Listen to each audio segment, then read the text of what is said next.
आधा हिंदुस्तान इस वक्त आपदा से गुजर रहा है। दक्षिण में केरल में 300 से ज्यादा मौत हो चुकी है।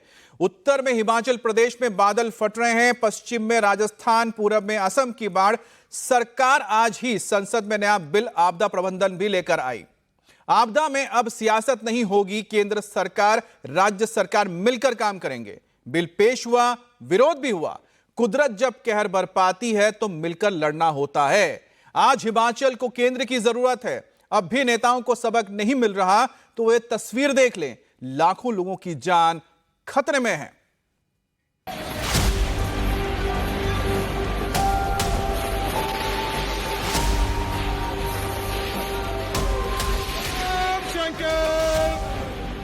खत्म अंकल, सब्जी मंडी खत्म, सारा गया, देख लो आप अब घर से ही।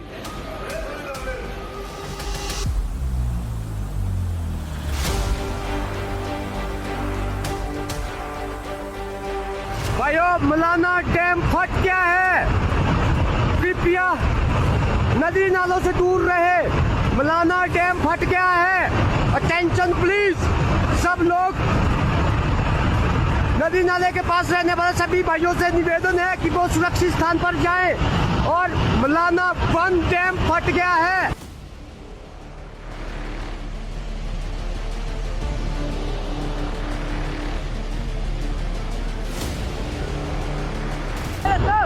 भागो भागो भागो सब भाई, भागो भाइयों, भागो।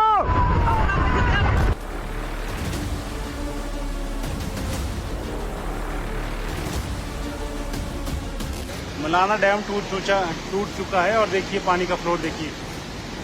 और सोलंग वैली में भी बादल फटा हुआ है। ब्यास और पार्वती नदी का पानी बहुत उफान से आया हुआ है, बहुत ज़्यादा पानी बढ़ा हुआ है। पुल टूटने की कगार में है, टूट सकता है कभी भी, बहुत फ्लोर है पानी का।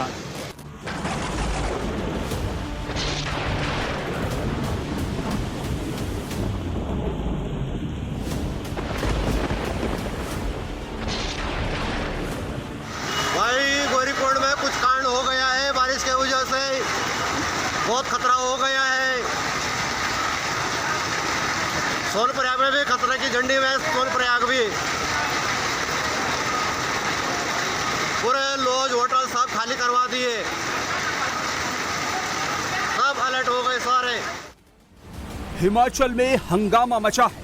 उत्तराखंड में पहाड़ खंड खंड होने लगे। जयपुर जलमग्न हो रहा है। दिल्ली डूबी डूबी सी है। यही हाल लखनऊ, श्रीनगर, वायनाड तक है।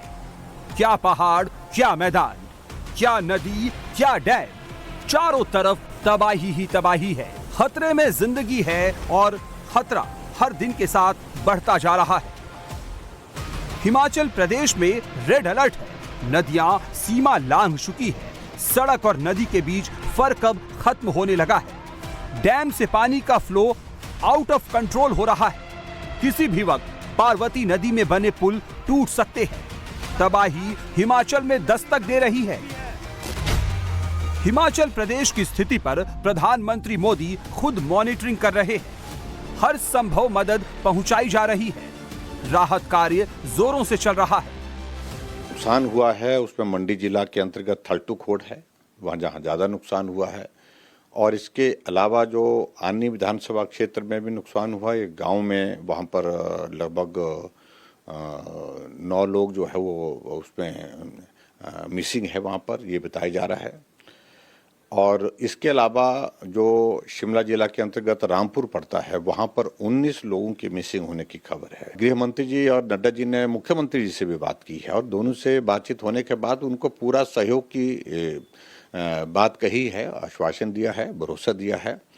और मुख्यमंत्री जी की ओर से जो रिक्वायरमेंट दी गई है कि एनडीआरएफ चाहिए, वहाँ पर वो उपलब्ध करा दी गई है। 3 टीमें वहाँ पर काम में लग गई हैं रेस्क्यू ऑपरेशन में।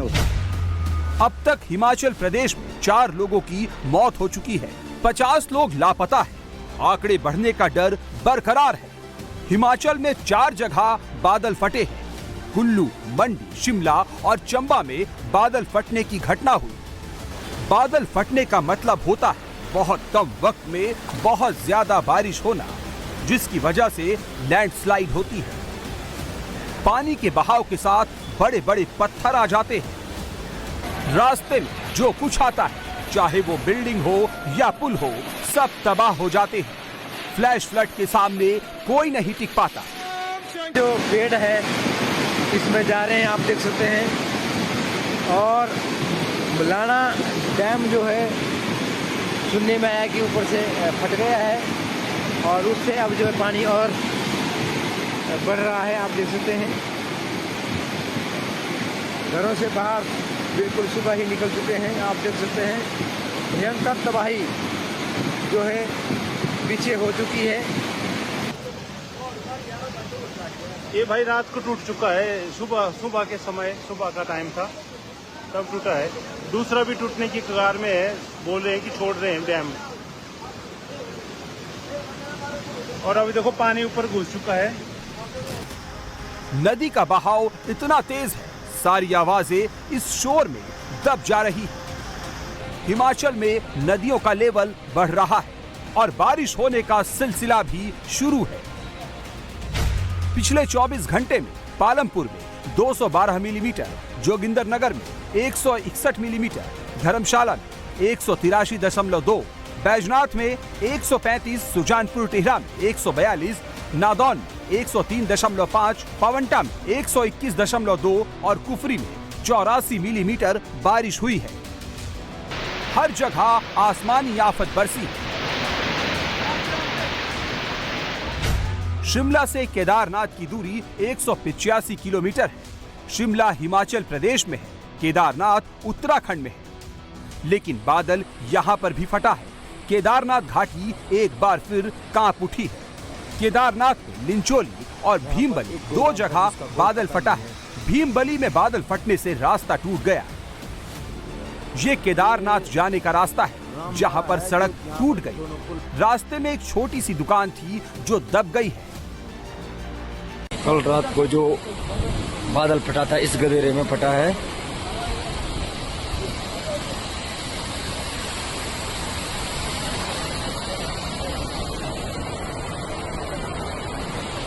यहाँ पर एक गोदाम था जिसका कोई पता नहीं है।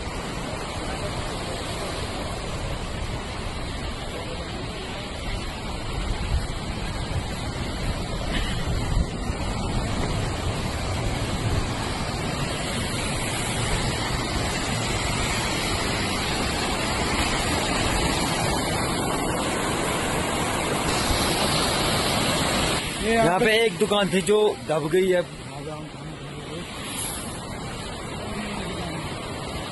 और देख सकते हैं यहाँ पे जिसने कल पूरी भीमबली को हिला के रख दिया था इन पत्थरों ने। गौरीकुंड और केदारनाथ के बीच 16 किलोमीटर की दूरी है। इनके बीच जंगल पट्टी और भीमबली जगह पड़ती है। यहाँ पर 250 मीटर पैदल रास्ता टूट गया। केदारनाथ रूट में रात में अचानक हल्ला मचा। सोनप्रयाग में नदी किनारे पार्किंग खाली करवाई गई। भाई गौरीकुंड में कुछ कांड हो गया है, बारिश के वजह से बहुत खतरा हो गया है। सोनप्रयाग में भी खतरे की झंडी में, सोनप्रयाग भी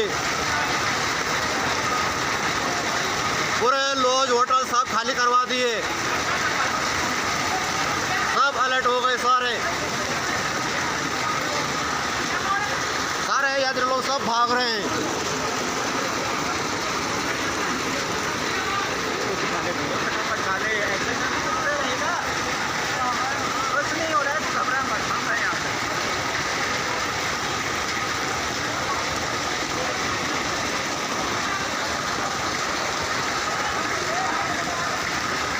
सारे बंद हो गए, सारे दुकान सब बंद कर रहे हैं। सोनप्रयाग मुख्य बाजार से तकरीबन 1 किलोमीटर आगे सड़क का काफी हिस्सा नदी के कटाव और पहाड़ी दरकने से बह गया। करीब 200 यात्री इस वक्त केदारनाथ घाटी में फंसे हुए हैं। अभी हालात ऐसे पैनिक बने रहेंगे। ये रास्ता रुद्रप्रयाग से केदारनाथ की तरफ जाता है। इसमें बारिश की वजह से लैंडस्लाइड हुआ, जिसके चलते गाड़ियों की लंबी कतार लग गई। इसलिए धामी सरकार ने बड़े फैसले लिए ताकि किसी भी तरह जान माल का नुकसान ना हो। चार धाम यात्रा का रजिस्ट्रेशन बंद कर दिया गया। मंदाकिनी नदी का जल स्तर बढ़ने के कारण गौरी माई मंदिर खाली करवा दिया गया। उत्तराखंड में 120 से ज्यादा सड़क बंद कर दी गई। उत्तराखंड में बारिश का रेड अलर्ट है।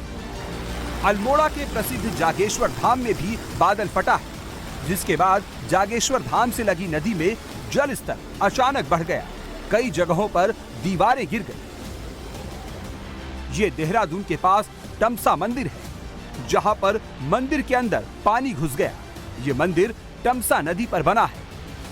कल जो है रात को जो तमसा नदी है, इसका प्रवाह बहुत रौद्र रूप में ये आ गई थी, जिससे मंदिर परिसर के आसपास जो है रेलिंग वगैरह टूटी हैं और कुछ और भी नुकसान हुआ है। और ईश्वर का हम धन्यवाद देंगे कि कोई मानवीय नुकसान नहीं हुआ, क्योंकि मंदिर तब बढ़ चुका था और उस समय आरती वगैरह सब निपट गई थी। तो ये कुदरत की कृपा हुई कि किसी प्रकार से कोई जनहानि और या किसी मंदिर के जो सेवादार हैं उनको कोई समस्या नहीं हुई। और केरल के वायनाड में अभी भी हालात डेंजरस बने हुए हैं। मौत का आंकड़ा 300 के पार पहुंचा है और हर ओर तबाही का मंजर नजर आता है। जहां कभी लोगों के घर और दुकान हुआ करते थे, वहां सिर्फ मलबे का ढेर पड़ा है। त्रासदी आने के बाद पहली बार रेस्क्यू बचाव की टीम मुडक्कई गांव पहुंची। ये वो गांव है जहां सैलाब का सबसे ज्यादा असर पड़ा है। वहां के हालात क्या हैं और किस तरह सेना के जवान दिन रात रेस्क्यू अभियान में लगे हुए हैं, डिटेल में बताते हैं खबर इस रिपोर्ट के जरिए।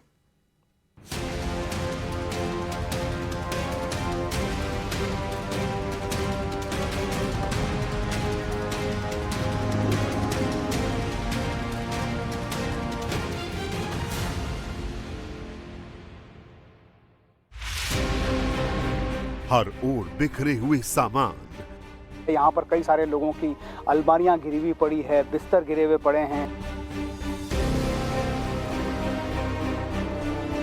मलबे और तबाही का ढेर।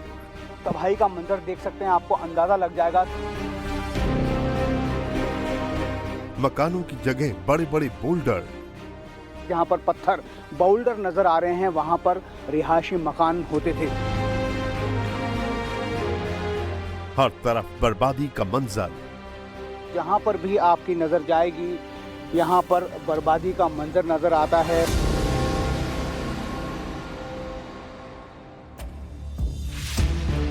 त्रासदी के 3 दिन बाद वायनाड में तबाही के निशान साफ नजर आ रहे हैं। टूटे हुए घर, स्कूल, पुल गवाही दे रहे हैं कि नदी का बहाव कितना तेज रहा होगा।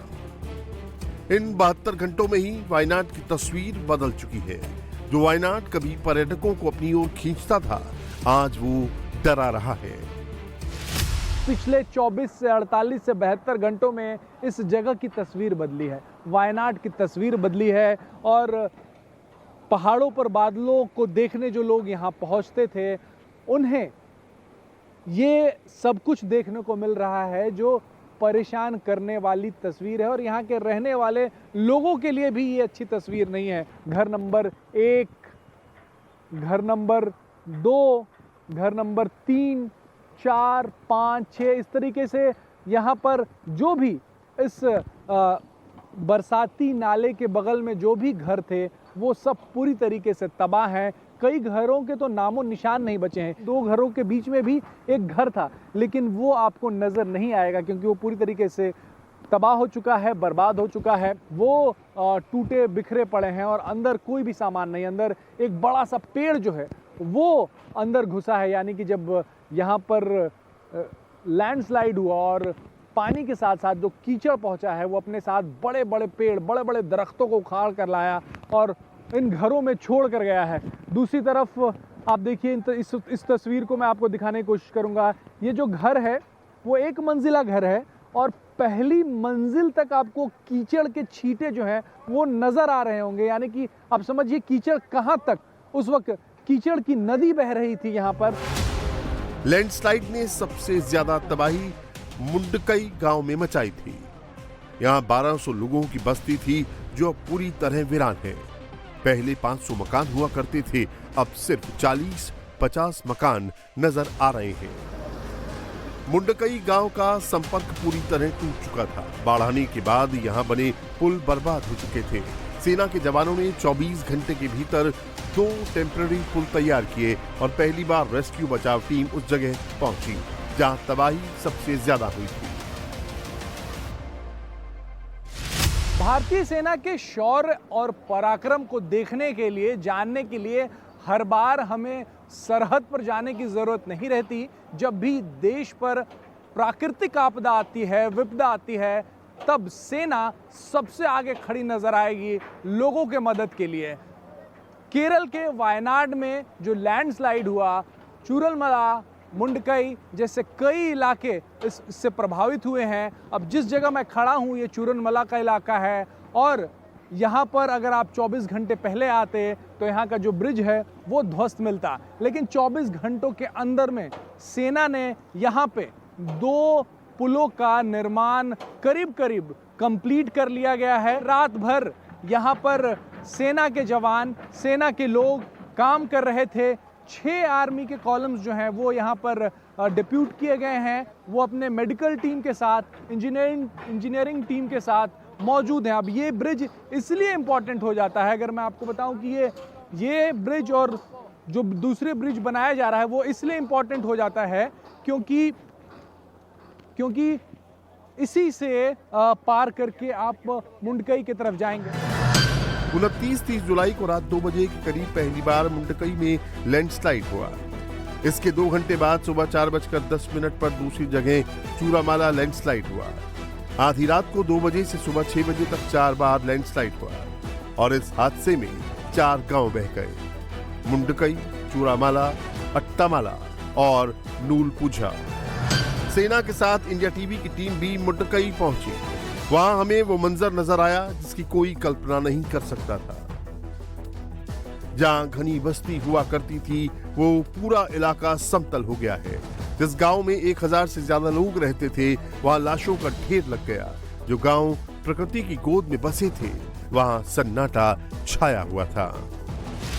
वायनाड लैंडस्लाइड में मौत का आंकड़ा हर घंटे बढ़ता जा रहा है। तकरीबन 2.5 से 3 किलोमीटर तक की चढ़ाई करने के बाद हम फिलहाल पहुंचे हैं मुंडकई टाउन में। यहाँ पर आप तबाही का मंजर देख सकते हैं। आपको अंदाज़ा लग जाएगा कि इस मौत के लैंडस्लाइड ने किस तरह यहाँ पर तबाही मचाई थी। आप देखिए किस तरह से, ये कह रहे हैं कि मेन रोड है मुंडकई टाउन का और घरों से निकली हुई गाड़ियाँ जो है यहाँ पर आपको क्षतिग्रस्त अवस्था में नज़र आ रही हैं। ये जीप, इसकी हालत देखकर आप अंदाज़ा लगा सकते हैं कि कितनी बड़ी चोट यहाँ पर लोगों को हुई होगी इस आपदा, इस त्रासदी से। यहाँ पर कई सारी बाइक्स जो हैं वो यहाँ पर मलबे में दबी हुई नज़र आ रही हैं। कुल मिलाकर देखा जाए तो इस इलाके को आप देखिए, यहाँ पर आपको जो राइट हैंड साइड है कैमरामैन किरण का, अगर आप उस तरफ उसको पैन करेंगे तो आपको पता चलेगा कि ये पूरा जो इलाका है अब यहाँ पर मैदान में बदल गया है। यहाँ पर पानी की एक जो धार अब पहले से कम हो गई है। जब ये जलजला आया था तब ये धार पूरे फोर्स के साथ इस टाउन को अपने साथ बहा कर ले गई थी। इस मैदान में जो जगह आपको अभी खाली नज़र आ रही है, जहाँ पर पत्थर बाउल्डर नज़र आ रहे हैं, वहाँ पर रिहायशी मकान होते थे। जहाँ पर मैं फ़िलहाल खड़ा हूँ, ये भी ऐसा लगता है कि इस स्ट्रक्चर की बनावट को देखकर ऐसा लगता है कि मैं भी किसी सड़क के किनारे बने एक मकान की नींव के ऊपर खड़ा हूँ, क्योंकि ये जो मकान है ये पूरी तरह से यहाँ सर पत्थरों से टूटने के बाद पानी के सैलाब में बह गया। एक्सेसिबिलिटी जो थी बिल्कुल कम थी। पहली बार रेस्क्यू टीम यहाँ पर पहुँच पाई हैं। ऐसे में धीरे धीरे वो आगे बढ़ते हुए दूसरे मकानों को ढूंढ रहे हैं, खंगाल रहे हैं। तो हो सकता है कि मौत का आंकड़ा जो है वो और भी बढ़े।